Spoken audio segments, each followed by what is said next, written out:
Welcome back, everybody. So, today I want to talk about my strategy during a recession as a Yu-Gi-Oh collector.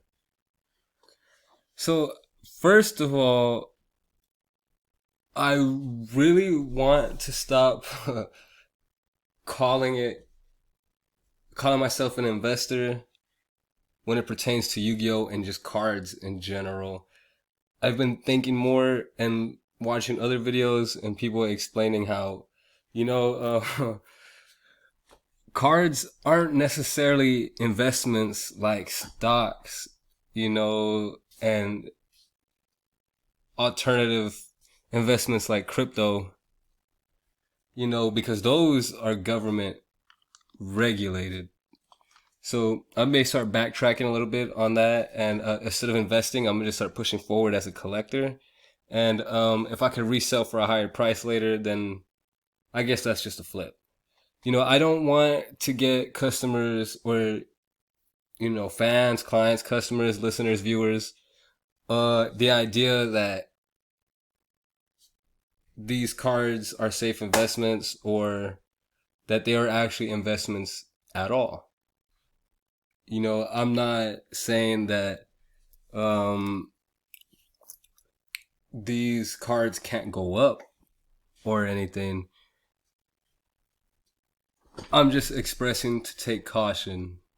Don't be over leveraged. Don't be in too deep. So my first strategy, I would say, is basically you should have already been doing this.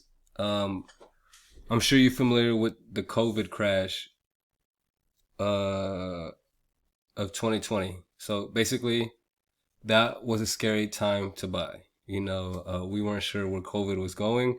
We weren't sure if things were going to get worse, and we weren't sure if things were going to open up. So prices were tanking. Really good time to buy. But the thing is about that time is it was scary. It was a lot of uncertainty.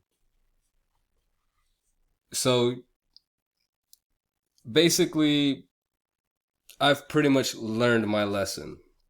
I should have been buying more during COVID, during the 2020 crash.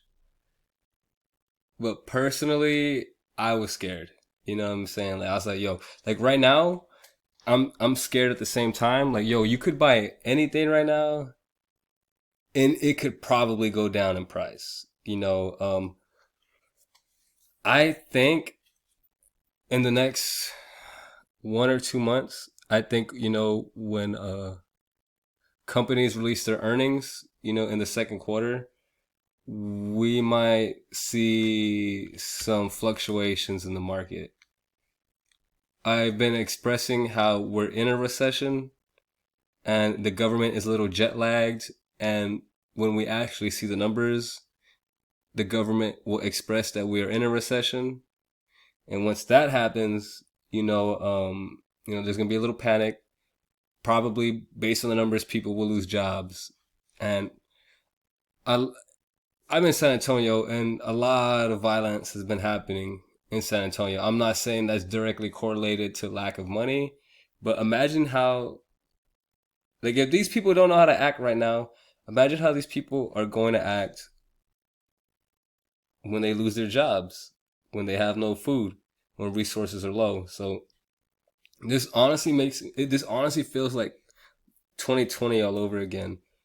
And if you lived during 2020 and you were investing or you were paying attention to the market, then this is like the perfect storm. Like I seen it coming, and right now my strategy is tightening my budget, my balance sheet.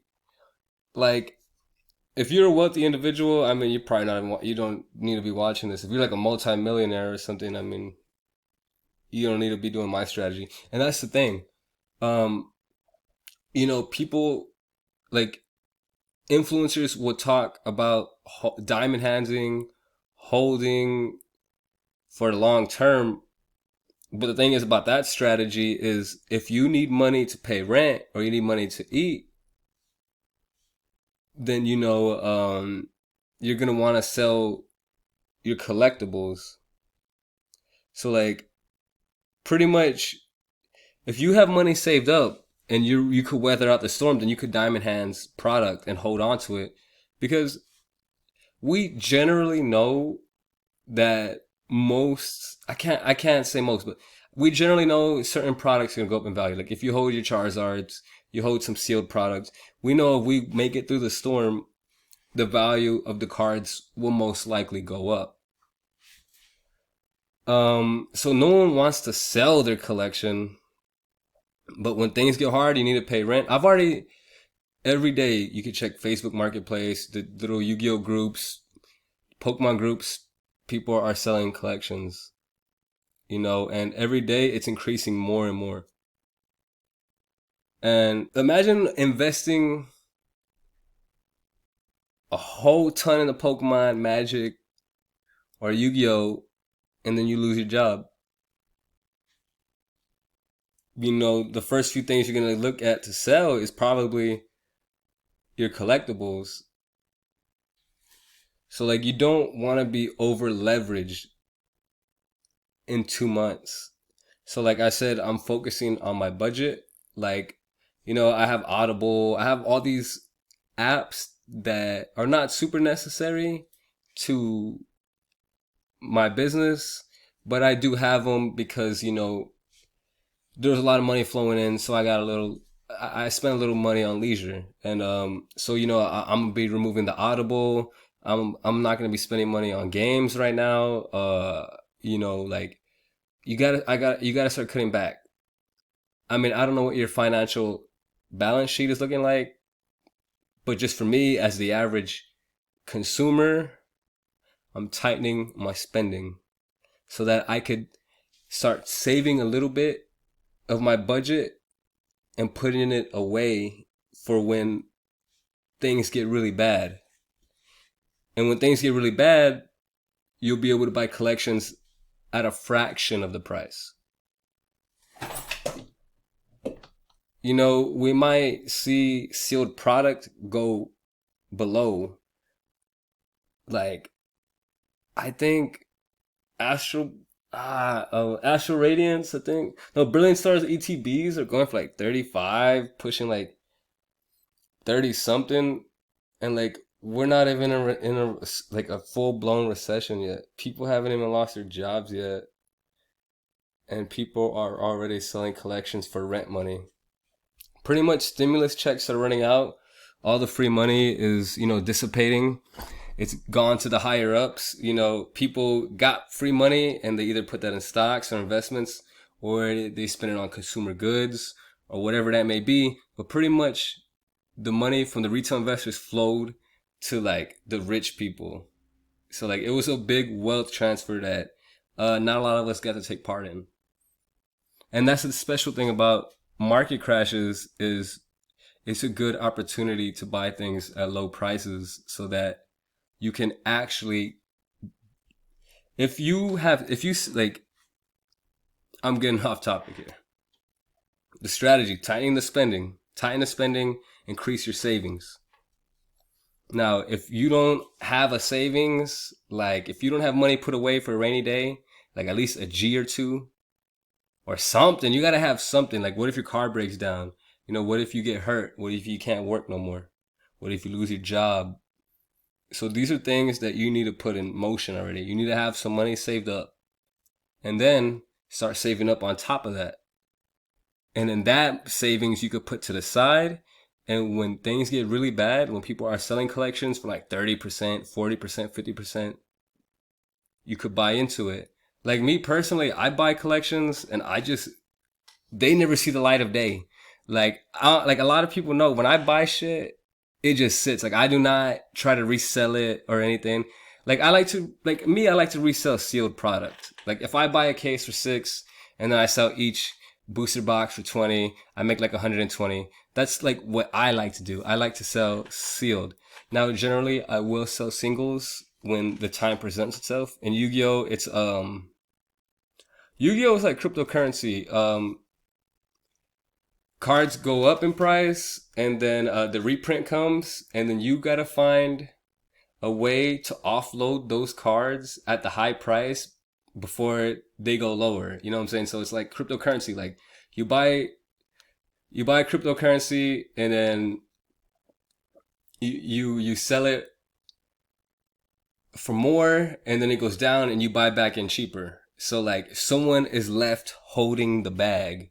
You know what I'm saying? So like when you let's say a Yu-Gi-Oh card, Pot of Prosperities, for example, it's trending at like at $110 right now.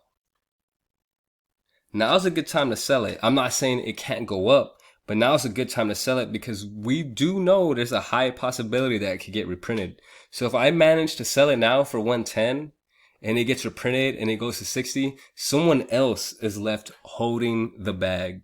So Yu-Gi-Oh is like a dog eat dog game. That's why I like it so much. I grew up with it. It's a very aggressive game, you know, so careful not, like, you don't want to be caught holding the bag. Let's say you're over leveraged and everything starts crashing. You know, like if you're buying, like if you're buying right now, like me personally, I'm buying like at 55%, 50%. I'm doing crazy numbers right now. So that now that you tightened your spending, you got a savings, and now you're working on your second savings for acquiring, collectibles, shit you like. I would probably start doing research. Um, I would do a lot of research. Like me personally, I don't like to buy anything unless I've done a lot of meticulous research. That's just me. So like I could take like 2-3 days on a prospect. I know a lot of people don't like that I work that way, but it avoids me getting burned, and you can't rush the money. Okay, now that you got a savings and now that you got an extra savings, you need to start doing research. You need to start making a battle plan. You know, start listing products and cards or collectibles that you want to acquire. You know, jot down the prices. You don't have to do this. This is just something you could do mental. Like, see the prices now and then wait a month or two. You know, and this is all predictions. I can't predict the recession, but all signs are pointing to it. You know what I'm saying? Any economist, any uneducated economist could tell that a recession's coming. You know, people are very low on money. I mean, just average consumers are low on money. If you're a multimillionaire, then you know what I mean. But do research. Figure out what products you're going to target during the crash. You know what I mean? Don't be just buying recklessly. You know what I'm saying? Me personally, I want to target like a lot of like ultimate rare Yu-Gi-Oh cards, like Dark Magician Girl Ghost Rare. Like when that Ghost from the Past, when Ghost from the Past dropped, Dark Magician Girl was like $500. Was it like trending like at 3 something now? Probably lower. People are gonna be begging you to buy their collection. And for all the people that have been saving money, we're just going to be accumulating collections. I'm telling you, when I buy a collection, it does not see the light of day. It's gone. It's just put up. Like I have this obsession with like buying cards and then just like putting them away. Like I've been trying to liquidate cards. Like I said, it's like have someone else holding the bag method, where I'll sell a card that's going to drop in price that I will sell a card that I predict will drop in price. And then you could use that money to cycle to other investments. So no, just pay attention on key times to sell your product. And I've been telling people, take profits from your product. Like if you bought a box for 100 and it's 140, like take this with a grain of salt, guys. Like maybe take profits. Maybe sell for 140, get your 40 and your 100 back, and then save that money for when the recession comes. You know what I'm saying? So me personally, like I'm tightening my budget. I'm eating less. Like I'm not gonna lie to you, I spend like $20 to $30 on food. 10 is a good day. 10 is a good day if I only eat once, but I usually eat twice a day. And if I feel extravagant, I might eat some snacks, and I might spend like 30 a day on food. So me, I'm gonna try to cut my consumer spending on that. I might spend only like $15, $10 a day on food. That's hard for me. I really have a specific diet that I like, but I might have to make sacrifices. Sacrifices are going to be made so that I could generate wealth. You know what I'm saying? I need to have money during the crash. So I'm just constantly saving and I'm trying to liquidate what I can, not at a minus. I do not like to sell at a loss. So I'm liquidating whatever I can. That's like booster boxes. Sealed products are pretty good still to liquidate. We still have time. If you have cards that are pretty fire, I would recommend liquidating them right now and trying to take profits. Take profits while you can. That's like the biggest. If you get anything from this video, it's take profits while you can. I'm just saying, guys. So now that you've done your research, you know what you're gonna target. I would say start developing sales funnels. Like, not like if you want to start up like a side hobby where you're like flipping cards or you're already flipping cards, I would definitely develop funnels like OfferUp, Facebook Marketplace, Instagram, YouTube. Start funneling. Start letting people know that you're buying cards. You know what I mean? Even posting ads that you're selling cards will make people want to sell you cards. So hopefully I got some point across to you guys. I don't really take notes or anything. All of this is coming from the head. I appreciate everyone for watching. There's going to be more to come. More in-depth videos are coming. It's 2 a.m. and I'm just recording what I can. I'm hungry, bro. I'm hungry. Like, I'm making content right now. I'm not playing video games. I'm not smoking. Like, now's a good time to get productive. I'm just telling y'all guys.